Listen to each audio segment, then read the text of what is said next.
If your goal is to lose 20 pounds and you want to lose it in the next 12 weeks, and you just want a solid plan, you're tired of all the life hacks like keto, paleo, don't eat after 6, and you just want a roadmap to get you the results, well, here are 7 things. If you do these, you will lose weight. The first thing we need to do is determine what your ideal goal weight is.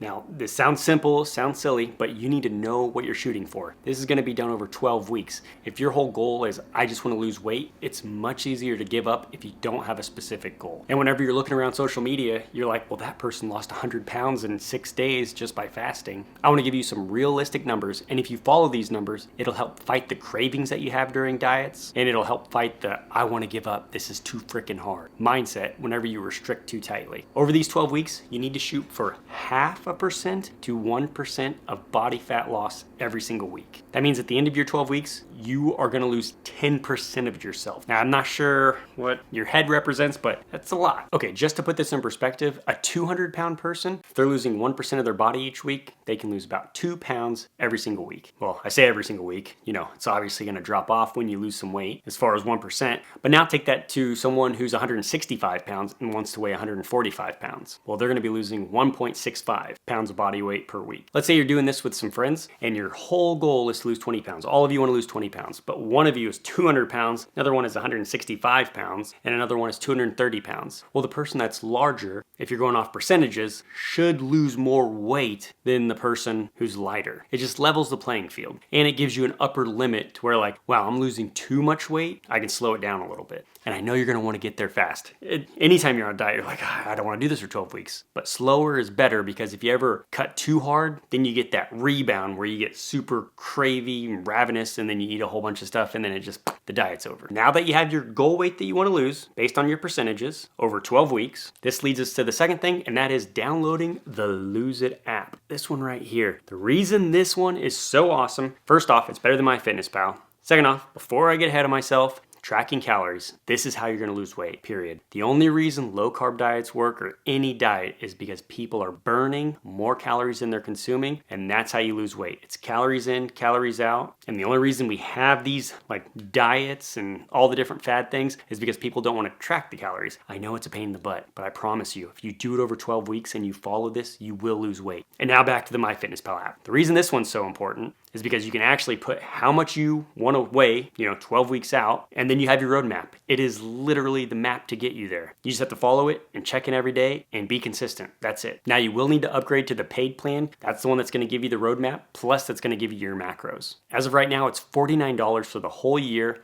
Just sign up for the free version and then wait till that trial's about to end, and sometimes they'll give you an offer of like, hey, you can sign up for a lifetime for $60. I think that's what I paid for it. The Lose It app is way more intuitive than MyFitnessPal. It's like everyone there sits down and is like, how can we make tracking calories easier? And that's how they created this app. Another reason you're going to want the paid version, it syncs to your watch or your iPhone to count your steps as well. And we'll be talking about that here in a second, but that's something you need in this app. After you've set the app up, the next thing you need to follow is making protein a priority at every meal. Now, I'm not telling you to go keto or anything, but the reason protein's so important, when you're in a calorie deficit, your body literally thinks you're running around the desert. So it's going to start pulling energy from places. And it's got 2 sources, your fat or your muscle. If you're not giving yourself enough protein, it'll start to pull from the muscle. And this is where you have people who have, they've dieted and they're like, my metabolism's crashed. Well, yes, they lost weight, but some of it was muscle because they weren't increasing their protein intake. And if you get anywhere from 0.8 to 1 gram of protein per pound of ideal body weight, you're covered. And what's nice, if you do it in the Lose It app, which is the only way you should be doing it, because I'm telling you right now, it works. You'll know exactly how much protein you need to eat every day because you'll automatically have it calculated in there. Start at the 0.8 range, and if for some reason you have cravings or you get more hungry, bump up the protein. And once you're at 1 gram per pound of ideal body weight, there's no reason to go above that. Unless for some reason you like protein, then by all means do it. But that is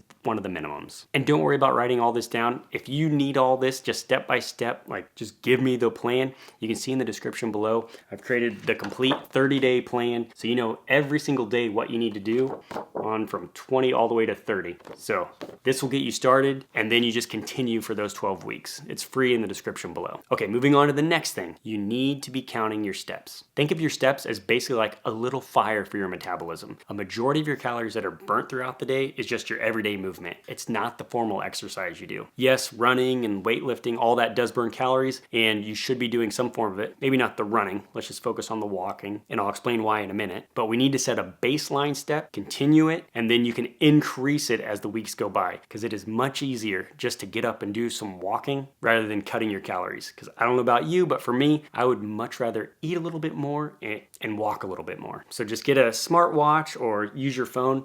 I'm sure you have something that counts your steps, and then just sync it to the Lose It app. And that way the Lose It app every day will have a target burn, how many calories you burn in a day. It'll have that target, and then your goal is to hit that or exceed it. And then over time, you're gonna lose weight. Now, if you're somebody who does running already, you can skip this part, but I just wanna say, if you have not been running, just do walking. It's so easy to do. I'm big into running. I love running. Haven't ran in the last 2 years, however. I had heart surgery, 2 strokes, emergency heart surgery. So I stopped running, and I've just been doing walking, and I've been able to lose weight just by walking as well. Walking's low impact. It's not gonna tax you. It's not gonna spike your hunger like running does. Go for a 3-mile run if you're not used to running. Afterwards, you could just be ravenous. It doesn't stress your body. If you have tried to run in the past, you've probably experienced this where you go for a run, then the rest of the day you do nothing. Where if you tried to hit a step goal, whatever the goal might be, 10,000 steps, if you started running, well, maybe, yeah, you get steps in there, but you don't move the rest of the day to hit those steps.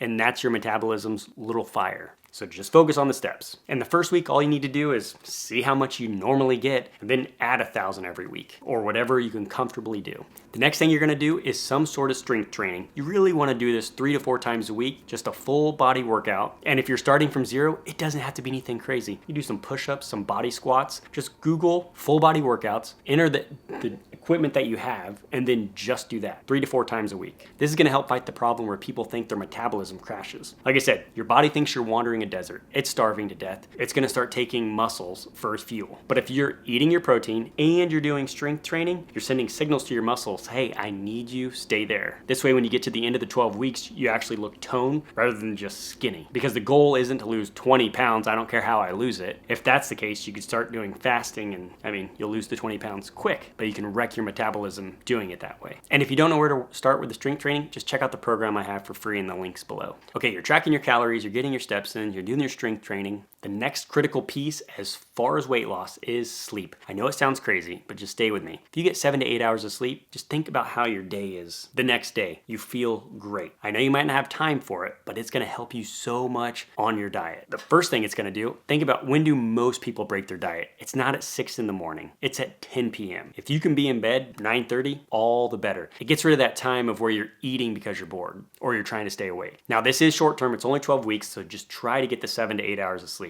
Because studies show if you sleep around 5 to 6 hours of sleep, your ghrelin increases, and that's telling your body, hey, I'm hungry. So it's just more of an uphill battle if you get less sleep. Plus for me, if I'm well slept, I have better willpower. And number 7, consistency. Consistency over perfection, that is how people lose weight. Because I'm telling you right now, you're gonna screw up somewhere. You're gonna miss some training, you're not gonna log some food, you're gonna overeat one day. It just happens. It happens. Don't beat yourself up. Everybody who's lost weight goes through that. You just have to get right back into following the steps we just created here. And it's the consistency that makes the progress predictable. And I know whenever you first start a diet, that first week you lose a lot of weight. No matter what diet you go on, people tend to lose a lot of weight. It's mostly water weight. But then you get discouraged the next week because you didn't lose as much. But just remember that percentage that you're shooting for. 0.5 to 1% or whatever your goal is. Put it in the Lose It app. So that way you have a goalpost to look at instead of being like, man, I lost 10 pounds last week, but I've only lost 2 pounds this week. But you can look back at the little roadmap we've created here and you're like, hey, I'm right on track. Now, if you think consistency is a problem, I have created just a 30-day email where every day you're gonna get little action items to do to help you on your weight loss journey. You can see it in the description below. It's totally free. And YouTube thinks you're gonna like this video right here. See you guys later.